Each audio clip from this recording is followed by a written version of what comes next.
A lot of people don't really know how to master the residential game and they overcomplicate it. It's speed to lead. As soon as you have an opportunity in residential, you got to make sure that you're treating that customer fast, because the residential market's a red ocean. There's a bunch of competition, because compared to commercial, residential is really easy to get into.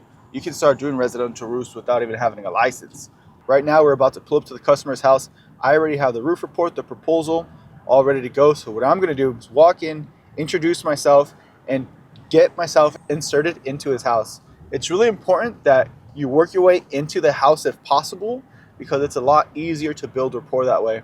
Maybe around 5 minutes, and then you come out, you do the inspection, come back in to present the proposal and pitch your company and close the deal. So it's a very simple process, but if you do it right, you can be very successful at it.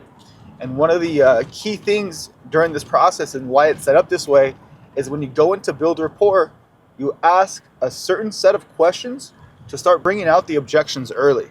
So for instance, I'm gonna go in there and I'm gonna ask him how long he's been thinking about this roofing project. That's gonna allow him to tell me if he's been thinking about it for a year or two, if he's just in the process of thinking about it. It's gonna, really give me some insight as far as where he's at in his buying journey. Then I'm gonna ask him why he decided to do it today. And if he tells me, well, I've been saving up for 6 months to get it done today, then it's gonna allow me to know that he's ready to buy.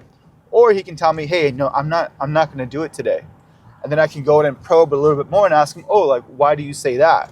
And then he'll let me know, I don't own the house, or my wife's the one that makes decisions. You see, these certain set of questions, it's gonna help bring out these objections early. So once I have the objections up front, after I build rapport, I'm gonna go on the roof, do the inspection, revise my proposal, and it's gonna allow me some more time to overcome those objections when I'm back inside his house at the kitchen table, closing him with my proposal in the presentation. So again, it's a very simple process, but if you do it well, you can have a lot of success with it. And this is gonna help you get those one-call closes. Not salesy, no high pressure tactics.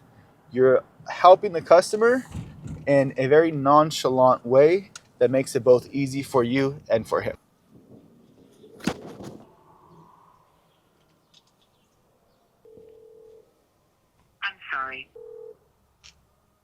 I'm sorry.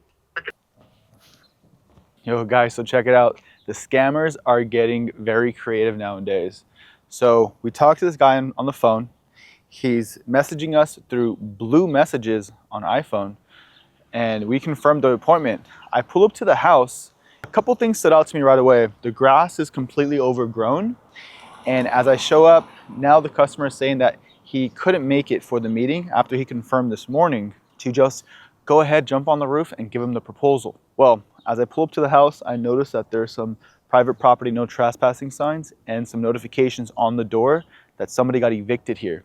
So there's a common scam that's going on. And if you're in the home service industry, you probably know what I'm talking about. And if you don't know what I'm talking about, listen up. A lot of people, some scammers, they'll find some vacant properties either for sale or that have been repossessed, and they'll have you go and give bids on these properties. What they want you to do is give them a bid. They're gonna accept it right away, and they're gonna sign the contract. Now, what they do is they give you the money for the contract, maybe a deposit. Let's just say you ask for $15,000.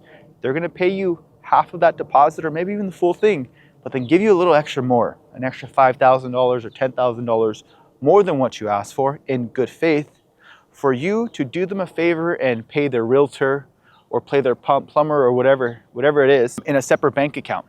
You see, when you pay that person in the other separate bank account, they keep the money, and the money that they gave you, that's taken back right away because it's gonna be flagged. And then now you're on the hook. So be very wary of these certain situations. Before, we were able to catch them right away when the homeowners wouldn't talk to us or when they're consistently just messaging on a blue text message and not over the phone. Now they're getting creative. We talked to a person, it might've been AI, but he sounded like a real person, texting through blue messages. But when we pull up, we have overgrown lawns and then repossessed signs on the property. So I know that this is a scam. No bueno, we're not gonna give this guy a bid or waste our time.